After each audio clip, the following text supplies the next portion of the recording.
Nou ek het gister gesê, jy het oor alles 'n opinie, 'n persepsie, en dit is jou waarheid. Dis nie te sê dis die waarheid nie, maar jy het daai opinie gevorm deur die blootstelling, sintuiglike blootstelling en kennis wat jy gekry het en ervaar het in hierdie lewe, en dit is normaal.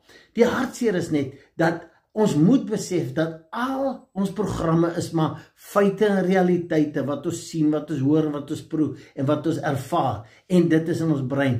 Maar dit is so sterk dat dit soms die ander kant uitblok. Die kant waaroor ek al baie gepraat het. Daai goddelike energie wat in ons, wat die miracles wil kry. Want onthou, nou sê ek weer, as die dokter vir jou papier wys en hy wys vir jou siekte en hy sê vir jou dis terminaal, dis feite en realiteite, dis jou persepsie. So is dit baie, as jy na jou bankstaat kyk, jou gesondheid, verhoudings, wat ook al, dit is die realiteite van die lewe.